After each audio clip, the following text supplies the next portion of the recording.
Everyone. तो आज मैं फीडबैक ले रही थी बच्चों का। बहुत अच्छा रिस्पांस है। बच्चों ने बहुत सारे डिमांड्स किए हैं कि मैम वीडियो बनते रहना चाहिए। तो आज मैं फिर आपके सामने good morning, good afternoon and good evening. तो कहाँ तक हमने पढ़ा था? हमने पढ़ा था कि खुशवंत सिंह जब अब्रॉड जाने के लिए डिसाइड करते हैं तब क्या होता है। When I decided to go abroad for further studies, Khushwant Singh ने डिसाइड किया कि अब फर्दर स्टडीज़ के लिए कहाँ जाना है? अब्रॉड जाना है, विदेश जाना है। I was sure my grandmother would be upset. मैं तो एकदम श्योर था, निश्चित था कि दादी क्या हो जाएंगी, अपसेट हो जाएंगी, बोलेंगी नहीं इतनी दूर नहीं जाना है, क्योंकि आज के ज़माने में कोई व्हाट्सएप कॉल नहीं है कि वहाँ से वीडियो कॉल कर लिया जाए। दादी बोलेंगी कि 7 समुंदर पार इतना दूर नहीं जाना है अभी तुम्हें, और दादी बहुत बूढ़ी हो भी चुकी थी।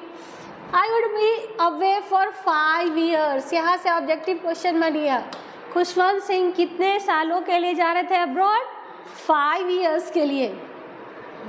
And at her age one could never tell, और and at her age, हर किसके लिए आया है? Grand mother. और दादी का जो एज था उस एज में कोई परमिशन नहीं देता। But my grand mother could, लेकिन दादी ने परमिशन दिया। और क्या हुआ? She was not even sentimental. ये भी क्वेश्चन आएगा ऑब्जेक्टिव में कि दादी सेंटिमेंटल भी नहीं हुई, रोई भी नहीं कि क्यों जा रहे हो, इतनी दूर मत जाओ, इतने सालों के लिए जा रहे हो, कैसे मैं रहूँगी, ऐसा कोई भी सेंटिमेंटल भी नहीं हुई। She came to leave me at the railway station but did not talk or show any emotion. दादी रेलवे स्टेशन तक छोड़ने भी आई थी, लेकिन कोई इमोशन, कोई बातचीत नहीं, कुछ भी नहीं, कुछ भी सेंटिमेंटल नहीं हुई। तो दादी क्या करी थी? अभी भी दादी के हाथों में रोजरी थी, माला थी, और दादी क्या करी थी? जाप कर रही थी। हर लिप्स मूव्ड इन प्रेयर। दादी के लिप्स पे क्या था? प्रेयर था। Her mind was lost in prayer. दिमाग में क्या था? प्रेयर था। हाथों में रोजरी हमेशा रहती ही थी।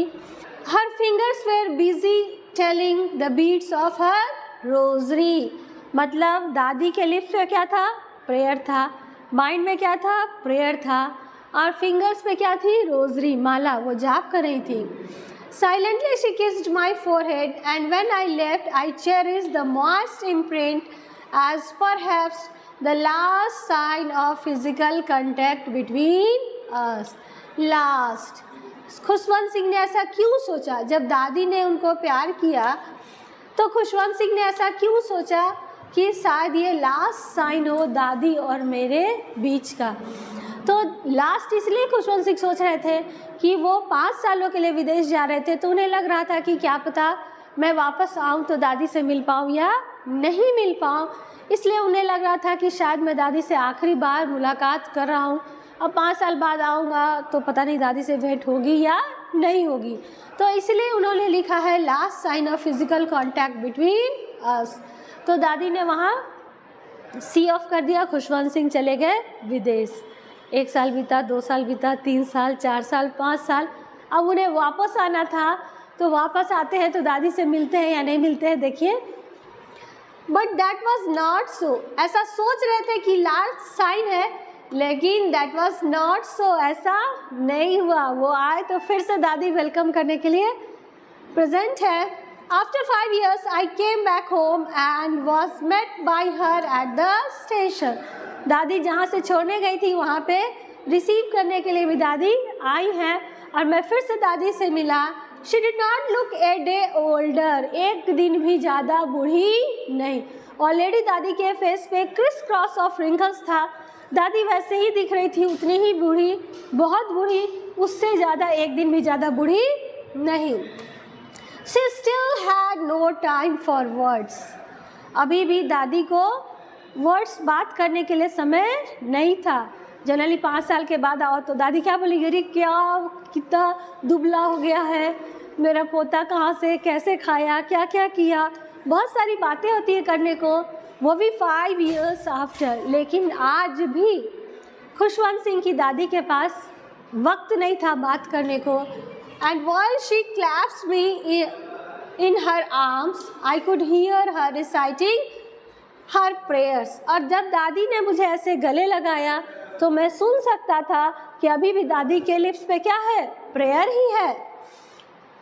Even on the first day of my arrival, यद्यपि मैं 5 साल बाद आया था, आज पहला दिन था, her happiest moment were with her sparrows। आज भी दादी का हैप्पीएस्ट मोमेंट किसके साथ था, स्पैरोज के साथ था। whom she fed no longer with frivolous rebuke। rebuke क्या होता है, scold, डांटना। तो whom किसके लिए आया है, स्पैरोज के लिए आया है। she fed, उनको अभी भी दादी चारा दे रही थी, विथ फ्राइवलस रिब्यूक, हल्का हल्का डांट, मतलब झिड़कना जो होता है, अरे बदमाशी मत करो, ऐसे कर रहा है, ऐसे कर रहा है, कुछ प्यार से जो डांटना होता है वो फ्राइवलस रिब्यूक, हल्का हल्का सा डांट के दादी उन लोगों के क्या कर रही है, चारा दे रही है। और आज भी यद्यपि मैं 5 साल बाद आया हूँ, फिर भी दादी के लिए उनका हर हैप्पीएस्ट मोमेंट, उनका हैप्पीएस्ट मोमेंट किसके साथ है, स्पैरोज के साथ है। इन द इवनिंग, शाम में कुछ होता है, क्या होता है देखिए, इन the evening A change came over हर। तो दिन भर तो बीता, दोपहर को स्पैरोज के साथ बीता, लेकिन शाम में दादी में कुछ चेंजेस देखे गए। क्या चेंजेस देखे गए, शी डिड नॉट प्रे। ऐसा पहली बार हुआ कि दादी प्रे नहीं की। दादी प्रे नहीं की तो क्या की देखते हैं, she collected the women of the neighborhood, got an old drum। आस पड़ोस की जितनी औरतें थी उनको इकट्ठा कर लिया, एक पुराना ड्रम लिया, and started to sing, और गाना गाने लगी। For several hours she thumped the sagging skin of the dilapidated drum। dilapidated drum मतलब पुराना सा ड्रम था, उसकी स्किन्स को क्या करने लगी, थपेड़े मार के बहुत सारे सॉन्ग्स गाने लगी। एंड कौन सा song, sang of the homecoming of warrior। sing का past tense sang है, क्या गाना गाई, homecoming of warrior। जैसे आप लोग देखते हैं पुराना ज़माने में राजा महाराजा युद्ध से वापस आते थे तो इधर क्या होता था, गाना चलता था, और वो क्या बहुत वीरता वाले गाने होते थे, युद्ध से जीत के आते थे, वैसे ही उसी तरह के गाने, sang of the homecoming of warriors। वैसे वैसे गाने दादी खूब ड्रम बजा बजा के गाने लगी। एंड एट हर एज, अगर दादी बूढ़ी हैं और खूब ड्रम बजा के गाना गाएंगी तो क्या है, सर्टेनली उनको बीमार पड़ना तय है। We had to persuade her to stop to avoid over straining. हम लोगों ने दादी को समझाया, क्या समझाया, दादी बस करो, अब ओवर स्ट्रेनिंग मत लो, इतने स्ट्रेन मत लो, इतना स्ट्रेन लोगी तो क्या होगी, बीमार हो जाओगी। That was the first time, यहाँ ध्यान देंगे आप लोग, since I had known her that she did not pray. ऐसा पहली बार हुआ है कि दादी प्रे नहीं की। मैं जब से दादी को देख रहा हूँ तो मैं पहली बार देख रहा था कि दादी प्रे नहीं की।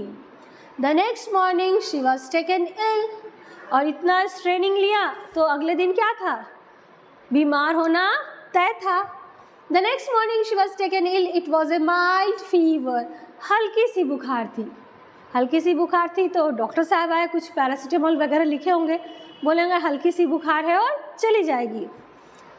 It was a mild fever and the doctor told us that it would go. Doctor ने बोला घबराने की कोई बात नहीं है, ये दवाइयाँ दीजिए, ये बुखार क्या होगी, चली जाएगी। But my grand mother thought differently. लेकिन दादी अलग ही सोच रही थी। दादी क्या सोच रही थी, दादी के दिमाग में क्या चला था, she told us that her and was near. दादी बोली कि अब मेरी मृत्यु क्या है, नज़दीक है। She said that since only a few hours before, ध्यान दीजिएगा आप लोग, only a few hours before the close of the last chapter of her life, मेरे लाइफ का आखिरी चैप्टर अब क्लोज होने वाला है, उसके कुछ घंटे पहले। क्या दादी बोली, she said that since only a few hours before the close of the last chapter of her life she has omitted to pray. मैं प्रे करना भूल गई।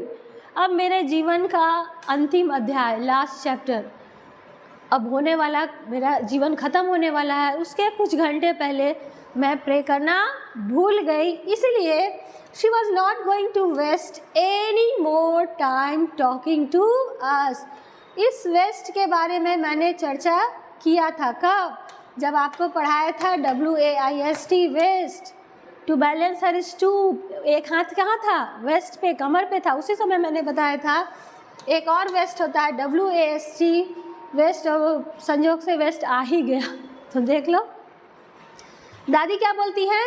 She was not going to waste any more time talking to us. अब मैं थोड़ा सा भी समय तुम लोगों से बात करके बर्बाद करना नहीं चाहती। अब मैं जान रही हूँ कि मेरी मृत्यु क्या है, निकट है, नज़दीक है। अब मेरे अंतिम समय में मुझे छोड़ दो, मुझे बस भगवान के चरणों में रहने दो। मुझे क्या करने दो?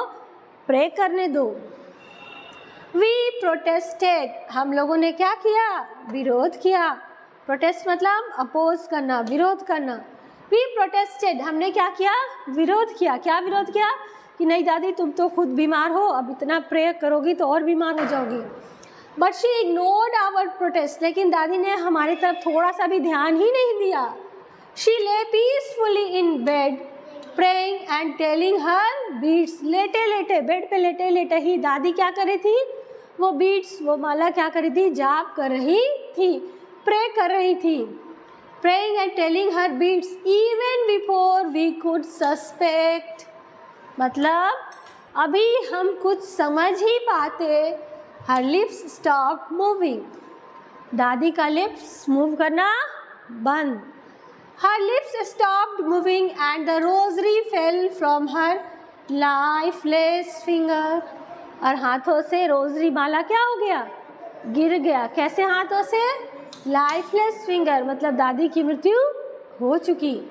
A peaceful pallor spread on her face and we knew that she was dead. Peaceful, एकदम शांति। पैलर मतलब पीला होता है, चेहरा पीला हो गया, शांत, और हम लोग समझ चुके कि दादी की मृत्यु हो चुकी है। We lifted her off the bed, जैसा कि हमारा कस्टम है, किसी की मृत्यु होती है तो उसको क्या करते हैं? नीचे लिटाते हैं। We lifted her off the bed and is customary laid her on the ground and covered her with a red shroud. shroud मतलब कफन। जैसा कि हमारी सभ्यता संस्कृति है, हम लोग क्या किए? उनको नीचे लिटा दिए और उस पर क्या किए? एक रेड श्राउड, कफन उनको उड़ा दिए। After a few hours of morning, morning मतलब विलाप करना, कुछ घंटे हम लोग रोए। उसके बाद we left her alone to make arrangement for her funeral, उनके दाह संस्कार के अरेंजमेंट के लिए चल पड़े। वो बांस का सब बनाना होता है ना, उस पर लेटाते हैं, वो लेके जाते हैं, तो वो सब बनाना होता है। तो कुछ घंटे हम लोग रोए। उसके बाद उनके दाह संस्कार के लिए जो सामग्री थी उसके लिए हम लोग अरेंजमेंट के लिए चल पड़े। In the evening we went to her room with a crude stretcher. Stretcher का मतलब यहाँ पे है अर्थी। स्ट्रेचर ये मेडिकल वाला स्ट्रेचर नहीं है, पेशेंट वाला। ये कौन सा है? जिस पे डेड बॉडी ले जाते हैं, दैट मीन्स अर्थी। In the evening we went to her room with a crude stretcher to take her to be cremated, दाह संस्कार के लिए ले जाना था। The sun was setting and had lit her room and verandah with a blaze of golden light. किस समय का था? जब जनरली सूर्यास्त होता है तो देखते हो क्या, खिड़कियाँ से बहुत सारी धूप आती है, क्या गोल्डन कलर की। रूम में, वरांडा में पूरा लाइट भरा होता है। ये उस समय की बात हो रही है। We stopped half way in the courtyard, हम लोग आगे बढ़े और आधे रास्ते जाके कोर्टयार्ड में क्या हो गए? रुक गए। All over the veranda and in her room right up to where she lay dead and still wrapped in the red shroud, thousands of sparrows sat scattered on the floor. Room से लेके बरांडा तक, बरांडा से लेके जो हम लोग ले जा रहे थे, थाउजेंड्स ऑफ, जनरली 100 स्पैरो होते थे, आज सारे स्पैरोज, थाउजेंड्स ऑफ स्पैरोज आज आ गए हैं। सब दादी को विदा करने आए हैं, लेकिन आज उन स्पैरोज में कोई भी सिंगल चर्पिंग नहीं है। जो ची ची चू चू बेडलेम ऑफ चर्पिंग हुआ करती थी, आज कुछ भी नहीं है। सारी चिड़ियाँ एकदम शांति से क्या है? बैठी हुई है। Thousand of sparrows sat scattered on the floor, there was no chirping. ये भी क्वेश्चन आएगा, उस दिन चर्पिंग था? नहीं। We felt sorry for the birds and my mother fetch some bread for them. उन बर्ड्स के लिए सॉरी फील हो रहा था, लेकिन फिर भी मेरी माँ क्या लाई, ब्रेड लाई, उनको उसी तरह छोटे छोटे टुकड़े में तोड़ के दी जैसे दादी दिया करती थी। She broke it into little crumbs the way my grandmother used to. छोटे छोटे टुकड़ों, क्रम्स मतलब क्या होगा, बीट्स, छोटे छोटे टुकड़ों में तोड़ी। The way my grandmother used to, जैसा कि दादी दिया करती थी, and threw it to them. उन स्पैरोज को मेरी माँ ने वो ब्रेड क्रम्स दिया। The sparrow took no notice of the bread. Sparrows ने ब्रेड की तरफ ध्यान तक नहीं दिया। When we carried my grandmother corpse off, corpse मैंने एक बार पहले भी बताया है, corpse मतलब डेड बॉडी। जब हम लोग अपनी दादी का डेड बॉडी ले जा रहे थे, they flew away quietly, बिना किसी आवाज़ के वो चिड़ियाँ क्या हो गई, उड़ गई। Next morning the sweeper swept the breadcrumbs into the dustbin. दूसरे दिन स्वीपर आया और सारे ब्रेड क्रम्स को उठा के डस्टबिन में डाल दिया। दैट मीन्स कि वो जो स्पैरोज थी, जो बर्ड्स थी, वो सिर्फ अपने ब्रेड क्रम्स के लिए नहीं आती थी, वो दादी के प्यार के लिए वहाँ पे आती थी, दादी के दुलार के लिए आती थी। और आज दादी के नहीं रहने पे उनको भी बहुत दर्द है, तकलीफ़ है। वो आती है, दादी को विदा करती हैं और सारी चिड़ियाँ चुपचाप उड़ के चली जाती हैं। तो ये था आपका chapter 1 hornbill the portrait of lady complete हो गया। तो देखते हैं और बच्चों का डिमांड आया है तो और मैम आप लोगों के लिए क्या रेडी करती हैं। कुछ ऑब्जेक्टिव क्वेश्चंस भी होंगे और चैप्टर का जो सिलसिला है वो जारी रहेगा। तब तक के लिए बाय बाय।